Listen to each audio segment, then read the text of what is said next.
نحمده ونصلي على رسوله الكريم أما بعد أعوذ بالله من الشيطان الرجيم بسم الله الرحمن الرحيم قال الله تبارك وتعالى في القرآن المجيد والفرقان الحميد قد أفلح من تزكى وذكر اسم ربه فصلى بل توثرون الحياة الدنيا والآخرة خير وأبقى۔ محترم حضرات، اللہ جل شانہ نے اس آیت پاک میں کامیابی کا ایک طریقہ بتلایا ہے کہ آدمی کس طریقے سے کامیاب ہو سکتا ہے۔ اللہ تعالیٰ نے کامیابی کا یہ طریقہ بتلایا، قد افلح من تزکى، یقیناً وہ شخص کامیاب ہو گیا جس نے اپنے آپ کو گناہوں سے پاک کر لیا۔ تزکیٰ کے معنی ہے پاک کرنے کے۔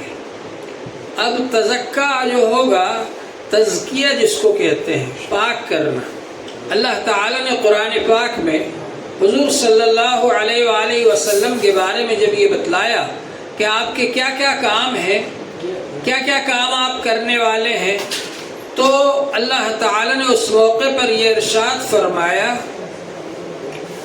لقد من اللہ علی المؤمنین، یقیناً اللہ تعالیٰ نے ایمان والوں پر بڑا احسان فرمایا، اذ بعث فیہم رسولا من انفسہم، جبکہ انہی میں سے ایک رسول بنا کر بھیجا۔ رسول کا کام کیا ہے؟ یتلو علیہم آیاتہ، قرآن پاک کی آیتیں پڑھ کر سناتے ہیں، ویزکیہم، اور تزکیہ کرتے ہیں۔ تزکیہ کے معنی ہے گناہوں سے پاک کرنا۔ تزکیہ کے ذریعے سے آدمی گناہوں سے پاک ہو جاتا ہے۔ جس طرح سے آپ کپڑے کو دھوتے ہیں جب وہ میلا کچیلا ہو جاتا ہے، جب کپڑے کو دھو لیا، وہ پاک صاف ہو گیا، اس میں نیل دے لی اور اس میں پریس کر لی، اب اس کو پہنتے ہیں تو وہ اچھا لگتا ہے۔ تو انسان کا جو دل ہے، اس دل کے اوپر بھی گناہوں کی وجہ سے زنگ لگ جاتا ہے۔ اللہ جل شانہ نے فرمایا، کلا بل ران علی قلوبہم، ہرگز نہیں، ان کے دلوں پر زنگ لگا ہوا ہے۔ یہ جو زنگ لگ گیا گناہ کرنے کی وجہ سے، یہ کیسے دھلے گا؟ یہ دھلے گا اللہ کے ذکر سے۔